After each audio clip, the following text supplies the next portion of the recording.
Gueules vont accrocher leur micro cet après-midi après leur dernière émission au réseau Énergie. Après plus de 2600 performances à la radio, José Godet et Mario Tessier ont décidé de tirer leur révérence. En 15 ans de métier, les Grandes Gueules ont présenté 10 000 sketchs, créé plus de 50 personnages et sorti 6 albums. Les deux humoristes ont voulu quitter l'émission alors que leur étoile brille encore, avec une moyenne d'1 200 000 auditeurs par semaine. Et je les retrouve d'ailleurs dans leur studio. Bonjour à vous deux. Bonjour Véronique. Salut. Dans quelques minutes, vous allez amorcer votre dernière émission. Comment vous vous sentez? Avez-vous le cœur gros? Beaucoup. Oui. C'est comme une montagne russe d'émotions. On est un peu maniaco-dépressif. On rit, on pleure, on rit, on pleure. Puis en même temps, il se passe tellement de choses que j'ai l'impression que c'est quasiment pas notre émission qui va commencer. Là, on fait d'autres choses, c'est la fête et tout le monde est ici. Les employés qui viennent voir le dernier show, c'est vraiment très agréable. Et c'est spécial parce que le vendredi, habituellement, les boss sont déjà partis à cette heure-là. Oui! Mais là, ils sont tous là. Même les plus grands boss sont encore dans la station. Je pense qu'ils sont contents de nous voir partir. C'est genre, bye-bye. Allez-vous-en. Enfin, des places de libre dans le parking. Oui. Mais là, vous regrettez pas votre choix de quitter quand même? Non, mais ça fait mal quand même parce que ça fait 15 ans où tu viens à la même place. Tu vois les mêmes personnes, c'est notre deuxième famille. En fait, il y a des fois, on était plus souvent ici dans une année que chez nous. Fait que ça fait bien spécial. Non, on regrette pas. Par contre, je pensais pas qu'on quitterait le show avec autant d'amour. Ça, c'est la surprise. C'est qu'on se disait, oui, il y a beaucoup d'auditeurs, les gens nous aiment bien, mais de voir que les gens nous aimaient à ce point-là, ça, on part avec le cœur rempli d'amour en se disant, bon, ben, maintenant, il faut prouver qu'on peut faire un deuxième projet encore avec autant d'envergure. La marche est haute. Avez-vous prévu quelque chose de particulier pour votre dernière émission où vous n'aurez pas vraiment le contrôle, vous allez avoir des surprises? On n'aura pas vraiment le contrôle. Je pense qu'il y aura encore des surprises. Nous, on a quand même planifié. Aujourd'hui, on a sorti nos trophées à nous comme sketch. On n'a pas eu le temps de préparer des sketchs aujourd'hui. Alors, on a sorti des sketchs qu'on considère comme être des trophées. Alors, on va présenter ça aux gens. Les plus marquants des 15 dernières années pour nous. On se fait plaisir, finalement. Même les chansons, on ne sait pas ce qui va jouer en ondes. On va y aller vraiment au feeling pour bien parler français. Ouais. Et puis, on va mettre plein de choses, puis on va se laisser aller avec l'émotion puis avec la réaction des gens. Et on s'est promis un truc pour la fin, c'est de pouvoir garder les dernières minutes seuls, sortir tout le monde des studios. Moi, José, Mario et Richard, notre animateur, pour remercier les gens comme il faut, puis finir à l'heure où on sera vraiment prêt à dire bon ben OK, on quitte là, on sait pas à quelle heure ça va arriver au juste. Ah, donc ça pourrait finir plus tard qu'à l'habitude, si je comprends bien là. Exact. Oui, on va voler le concept à Jean-Marc Parent et ça se peut qu'on défonce. Et là, plus on parle avec toi, plus je me sens à l'aise, je pense qu'on pourrait faire des topos à l'avenir. Ben pourquoi pas. Quelle est votre plus grande fierté des Grandes Gueules? Peut-être l'entrevue dont vous gardez le plus beau souvenir? La plus belle fierté, c'est quand l'émission est tombée réseau, donc partout à travers le Québec, que les gens de chaque région nous aient adoptés. Ça a été un défi de taille, puis il n'y a pas beaucoup de personnes qui y croyaient au début. Fait qu'on a travaillé vraiment très fort pour réussir à faire passer l'émission. Et si je peux surenchérir là-dessus, c'est que au début, on s'est fait un peu attaquer en se disant mettre une émission de radio réseau comme à la télé, ça c'est dénaturer la radio. Puis aujourd'hui, 5 ans plus tard, ben je suis content de voir que le résultat n'était pas d'écraser la radio, mais au contraire, lui donner une belle place dans les médias, puis on est vraiment fiers de ça. Quel est votre plus gros regret maintenant, l'entrevue ou le sketch dont vous êtes le moins fier? Oh boy. Est-ce qu'on est le moins fier? Avez-vous 1 heure? Oui. Quelques minutes. Vous êtes capable, certainement. Est-ce qu'on est le moins fier?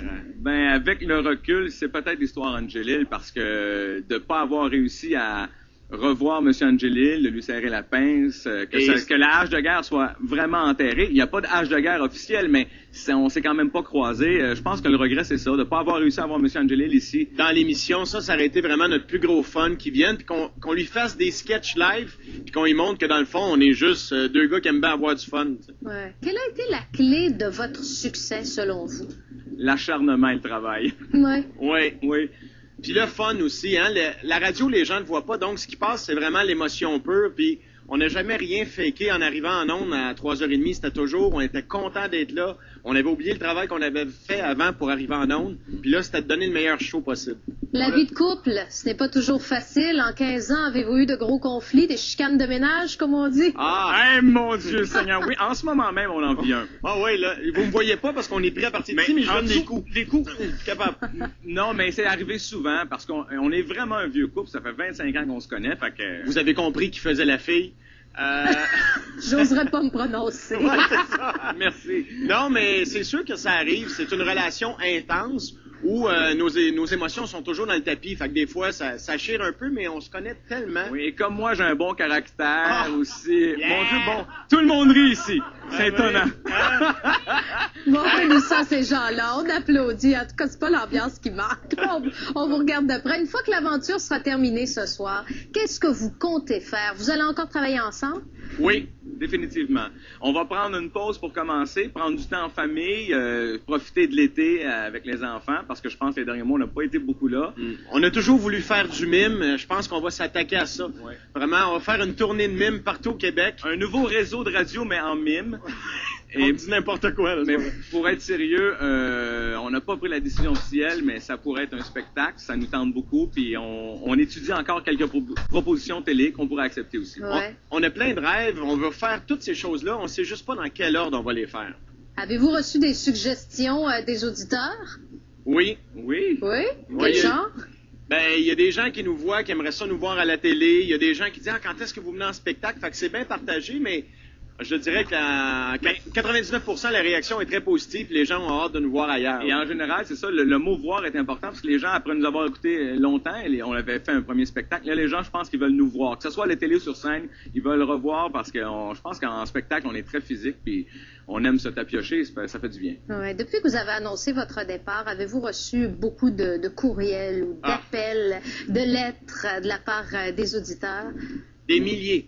Des milliers? Depuis Oui. le début de la semaine, là, sans exagérer, je dois avoir reçu pas loin de 800-900 courriels. Là. Moi aussi, ça c'est cette semaine, mais depuis l'annonce avant Noël, ça veut dire qu'on compte en milliers avec 1 200 000 auditeurs, des milliers de courriels. Mais Et pas juste des petits courriels genre merci les gars puis bonne chance, là, vraiment Non. des histoires de rattachés. Comment les gens ont trouvé que on les avait accompagnés dans leur vie pour les 15 dernières années. Il y a des gens qui ont commencé à nous écouter quand ils étaient adolescents.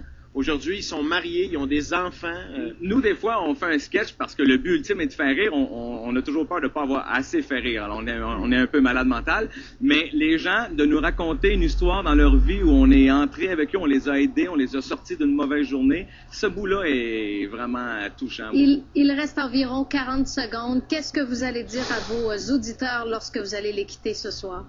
Ben, ce qu'on va leur dire, c'est un peu ce qu'on a dit dans notre soirée qui nous était réservée cette semaine, c'est que depuis plusieurs mois, ils nous envoient des courriels pour nous dire de pas les lâcher. Ben, c'est sûr qu'on les lâchera pas, puis on va continuer de les faire rire tant qu'ils vont nous donner le privilège de le faire. Alors, à eux de ne pas nous lâcher C'est maintenant. en plein ça. Bien, merci beaucoup à vous deux. Merci bon à vous. show, Merci. bon départ. Vous le méritez pleinement. Ayez C'est beaucoup de gentil. plaisir pour cette dernière. C'est important. Merci énormément. Merci beaucoup. Au revoir. Au revoir. Bonne journée.